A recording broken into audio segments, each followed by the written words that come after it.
the Olympics. Now, I want to play what are the odds here? Will they or will they not take place in July 2021? What do you think? I'd go for 70% that it wouldn't go on. I, of course, personally, and from economic perspective as well, would like to see it go on, as the government and municipal government of Tokyo says. The loss could amount to well over, 4.5 trillion yen, which is more than 1%, or approximately 1% of our GDP.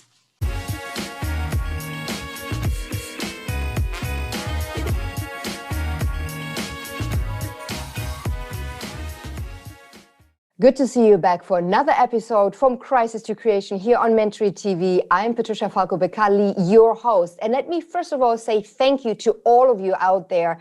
Your comments are amazing. You're so interactive. You share, you care. And if you do like what we do here at Mentory TV, keep on subscribing and also hit the bell button so I can keep you always informed about our newest videos. And today it's going to be a bit less featurey and more newsworthy here on Mentory TV, because we're going to talk about the Summer Olympics of 2020, supposed to be held in Tokyo in the summer of 2020, postponed due to the COVID crisis to July 2021. But the question is it going to happen, yes or no? I mean, the verdict is still not out there. And if you think about the actual organization, I think Tokyo, Japan in general, is estimated to have spent up to 35 billion US dollars. That is near hearsay. Some say 25, others say 35. But one thing for sure, the sponsorship ranges around 6 billion US dollars. So I thought there is more at stake than just going for gold. And this is why I invited Takeshita-san to the show here on Mentory TV. He is a university professor of Shizuoka, and he there looks after the School of Management and Information. Takeshita-san, so good to see you here on the show. Pleasure. Thank you for having me today. Well, let me first of all let our Mentory TV community a bit know about you. I mean, you are a university professor for the school I just mentioned, but you're also the professor for Graduate School of Management and Information of Innovation. Plus, and perhaps most importantly, you are the director of Shizuoka Rugby Football Association. And on top of that, you and I, we've known each other for, oh my God, almost 20 years, when you were still with Mizuho International in London, and I was still anchoring for CNBC in London. So it's really, really nice to have a bit of memory lane feeling with you here too. It's a wonderful, I would say, opportunity, and thank you. It's great to see you again, and the fact that you're leading such a wonderful show. It really is nice to see. Well, thank you. Let's try to make this one really special. The Summer Olympics. I mean, in terms of what the verdict is, before we look into this, and I said at the beginning of the show, we're going to be a little bit more newsworthy because we did have a little bit of an issue with sexist comments by the president of the Olympic Committee, Mori-san, where the discussion was about including more women on the board. And he said, well, women take so much time to explain everything, and is it a good idea, ... And there was a huge backlash. And I think today is actually a meeting on the 12th of February, this is where we are, a meeting to decide whether or whether not he's going to step down. You, Takeshita-san, being Japanese, how do you evaluate the entire issue? Well, there was obviously an unfortunate gap of realization of reality of things. I mean, you look at the world, what was going on, for example, in the United States, right? Black Lives Matter movement and all these kind of issues, which is calling for equality. In Japan, where do we rank in gender equality? Very low. Lowest amongst OECD nations as far as utilization of women is concerned, especially in boardrooms or management. And we're yelling and screaming, saying that we have the lowest birth rate amongst OECD nations. Now, of course, we have to change and relax our immigration laws, etc. But we have a very good educated workforce right in front of us called women. So obviously, we really need to alter such an obsolete and wrong idea. And it's, in my opinion, it's pretty good to see, in fact, that the whole community is acting on this. And it's not only the foreign press or the foreigners that are making sound. No, it's a lot of Japanese themselves are really questioning this. And this is not only, for example, the opposition or those kind of people, but it's coming from all directions, which really shows that there is an obvious alternation or improvement in regards to, I would say, acknowledgement that we have to stop this petty, I would say, prejudice, because it's not going to do us any good. Also, we look pretty bad on this if we continue like this. I mean, who'd want to be a host of a country that is way behind as far as, the gender equality is concerned? So Mori-san, to be fair, did a pretty good job so far, but I think this was a very serious mistake. Do you think this is a circuit breaker? I mean, if I look at Japan from an outside point of view, all I see is innovation, high tech, and the way they came since really the mid-60s onto the global playing field with fantastic technological innovation. And on the other hand, this archaic treatment of women. Is this a circuit breaker? And why has that not shifted as well, the attitude towards women with that kind of development we've seen? That's an excellent question, because what we're seeing in Japan, and what we have been seeing in Japan, and what we still see in Japan, is that big gap. I mean, we have wonderful products. We are very innovative.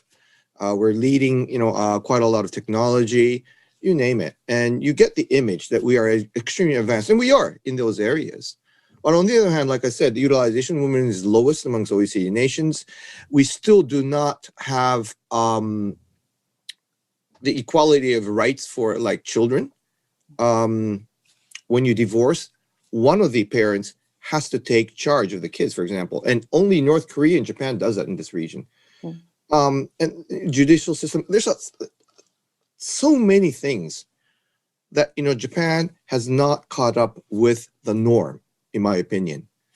So there's this gap about this wonderful technology, innovative, products and country, which is well advanced with, GDP of well over $45,000 per capita. And then you have this sudden, like prehistoric type of, medieval type of, ideology that still goes on. So this is a very big gap. Now, I like to think of it as a positive sign, because if we improve this medieval idea, ideology, societal system, and values, we still have a long way to go as far as growth is concerned. Yeah, no, I think it's so pivotal what you're saying, and that it is a long-rooted problem. And I was talking to my husband about it, who lived in Japan for 4 years, and I said, so what does it really say about the relationship between men and women, even on a relationship basis, i.e., marriage? Do they marry for love, or is that also so archaic?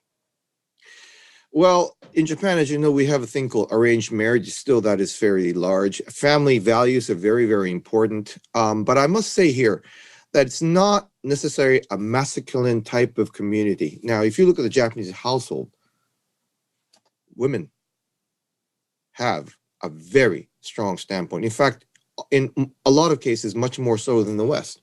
They're the one who basically holds, many of them, the wallet. A lot of Japanese husbands get allowances from their wives.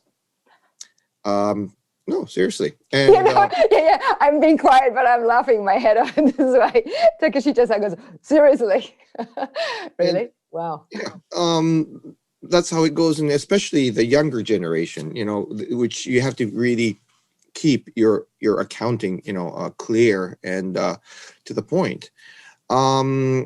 And so there's a lot of reverse inequality as well. There's a lot of issues where women are excessively protected, as in case of, like I said, marriage or divorce. For example, if you talk about shelters against domestic violence in Japan, like in case of Shizuoka, I know for a fact that there is, of course, a shelter from domestic violence, but only for women. And approximately 20% of domestic violence comes from women. So 20% of male is being just thrown out in the street. Now, what I'm trying to say here is that it's these inequality or this prejudice that you heard from Mr. Mori comes not only from this one-way treatment, but I would say the low recognition of gender equality as a whole. I'm not talking about women or men. It's just that, and also kids as well, children as well. I mean, there still isn't that enough, I would say, recognition in Japan to basically neuter that kind of equality and to basically address this issue. Because many people want to just stick on to the societal values that they held on. And in case of Japan, what's most important is you don't rock the boat in a lot of cases. Mm-hmm. Yeah. The reason why Japanese productivity, especially non-manufacturing sector, is low is because of that reason. People say, oh, Japanese are very low in productivity. No. In manufacturing, we outcast Germans. We're very effective. But when it comes to non-manufacturing, we suddenly become horrible as far as productivity is concerned, because in a lot of cases, productivity isn't the case. We work long hours to make sure that we are seen and treated as the member of that small group that you're working for. So you don't go home at 5 p.m. while other people are working. That's our societal value against work. And what I'm trying to say is that we need to alter these kind of issues. I'm not saying totally convert it to the American style, for example, because they have their values. We're different from them. And there's a lot of positivity in these Japanese values. But that said, if that really erodes into things like inequality against women or men or to children, we have to change that. It's 2021. Mm-hmm. No, I do. I so agree with you, and it is true what they say. As I said, as an outsider, but Japanese, they don't like to tell you negative news. So it might be absolutely raining out there, and you ask them, "Is it raining out there?" And they're like, kind of like start stumbling. And it's really endearing because they're always looking at trying to keep harmonious rather than whistle blow and rock the boat, as you were saying. And it's interesting because there's many studies out there. Also, Amnesty East Asia Research. I read through this, and they really try to pinpoint these discrimination against women as to, coming back to Mori-san issue. There is something on the move, and this is why I asked you, Takeshita-san, right at the beginning, could this be now a circuit breaker where it's, not only on an international platform, but like a shift of Me Too in Japan and starts breaking out these, 2021 issues that shouldn't be an issue anymore right now? I think it will be. And I think it was almost a good iconic incident. I don't want to really be harsh against Mr. Mori. He's done a lot of positive issues as well, as far as Olympics and, Rugby World Cup, all these things concerned. But I would say that if you look at it from an opposite direction or opposite angle, his wording may have been very positive for the progress. It's almost like, constructive destruction.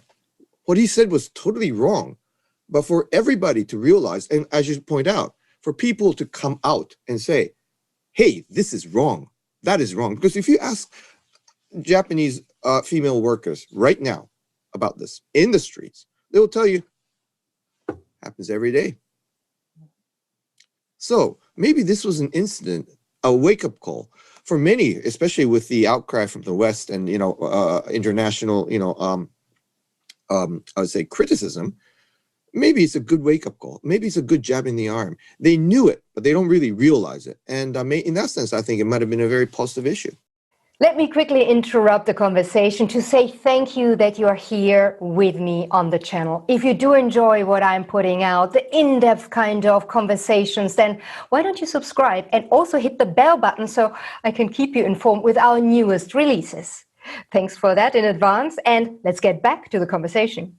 Even Toyota coming out and saying what was said is not aligned with their own values, which is incredible. The biggest car maker in the world, and of course the flagship, or one of the flagship of the Japanese economy. Okay, now let's get to what we're actually here to talk about.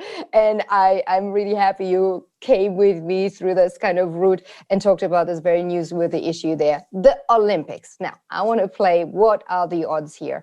Will they or will they not take place in July 2021? What do you think? I'd go for 70% that it wouldn't go on. I, of course, personally, and from economic perspective as well, would like to see it go on, as the government and municipal government of Tokyo says.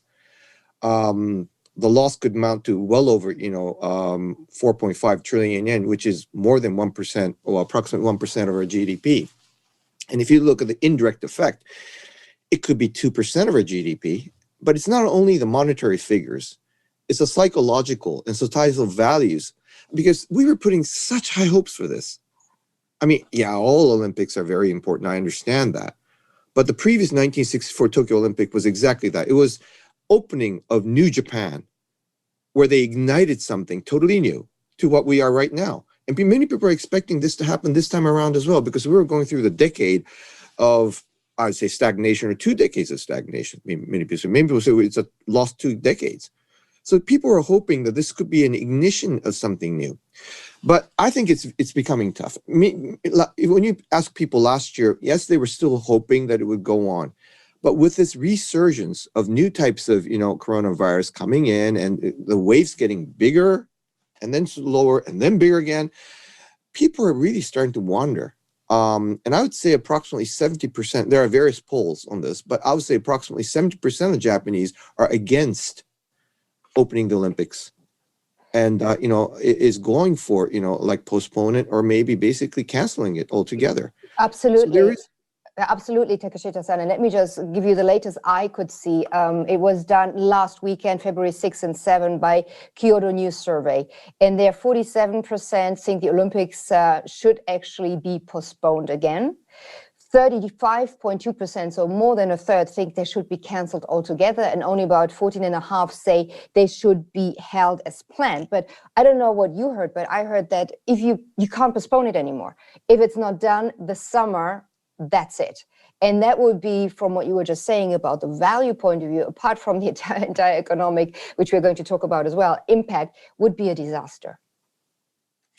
I think it would be, but then you have to weigh which is more important, health and life of the Japanese public, and also, many of the players and related people, or, people who's visiting Japan, or do you just go for the economic value? Obviously, former is more important, but there's a balance to that, the R value that we have to think of.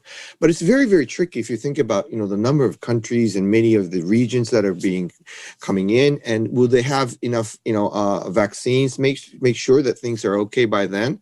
That's a big question that, that needs to be answered. And with the new type of, coronaviruses that's emerging as well, the Japanese are backing off. I mean, you look at the Japanese mindset, and we are the most conservative people in the world in many sense, very much risk avoidant. So if you look at the characteristic of that, you can easily understand that people are backing off very, very quickly. Approximately 40% of corporations are also starting to say that maybe we shouldn't do this. And of course, they're the ones who really want to propel this. But, I think it's becoming very clear that, as you just pointed out, if they're not going to do it this year, then obviously it will be canceled, and possibly looking at 2032. Yeah.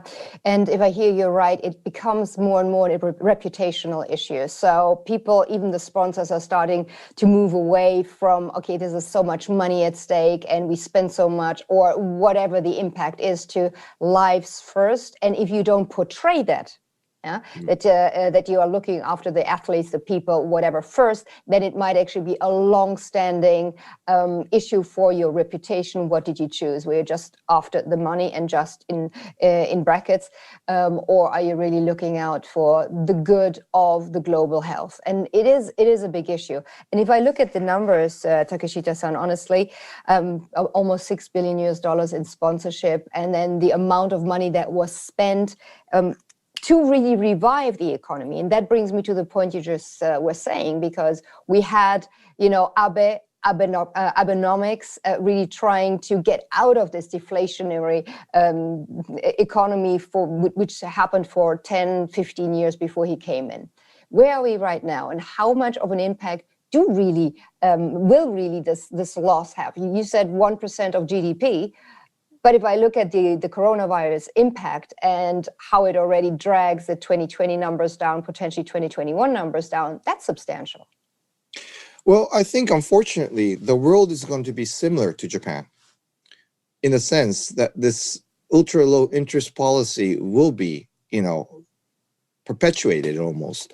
This is a study by, I think it was the San Francisco Federal Reserve, which basically reported that, usually in these very big pandemics, the prolongment of pressure to lower the interest rate will continue for like 2 decades of approximately 1%, 1 to 1.5%. So it's going to be very clear that as we're mounting the debt, all countries are mounting their debt because of their subsidies and support and what have you. And Japan as well, we already have well over 200% of our debt to GDP, and we cannot afford to have the rates go up. So we will continue to sustain the low rates, and I think this is going to continue.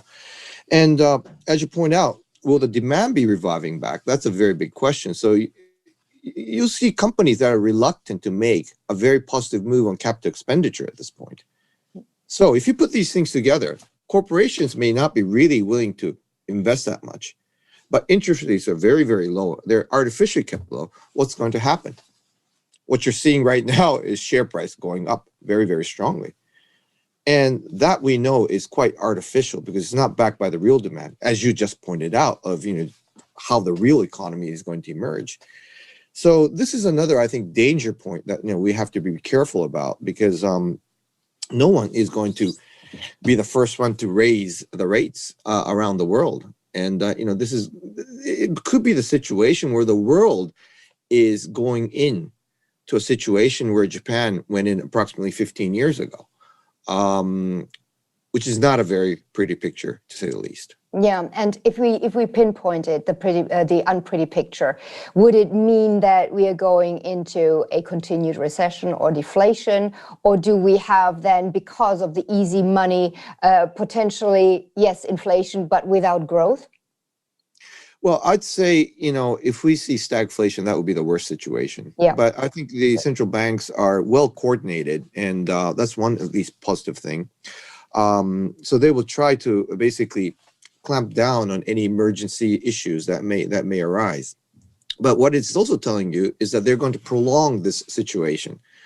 And if we prolong this situation, I think there will be even further inequality. The first thing that we were talking about today.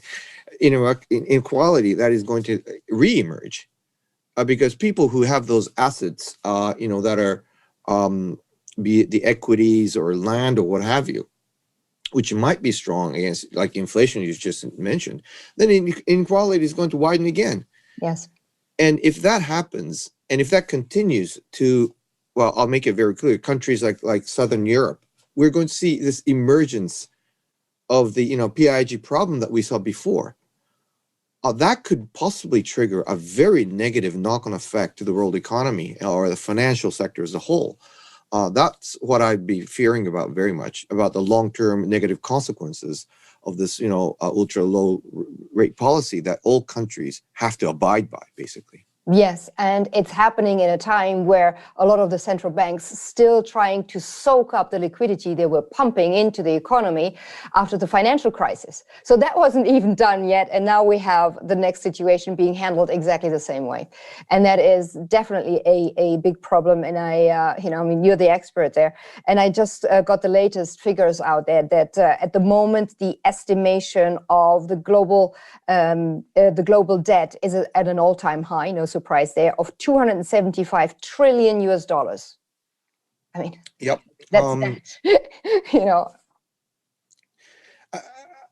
I don't want to basically adopt or at least back up the policy of saying that we have to reduce debt, constantly, because again, as there was a failure of policy by EU in regards to its policy against Southern Europe, where they're saying that the debt itself is going to be the illness of growth. We know now that the journals that they based their argument on was false.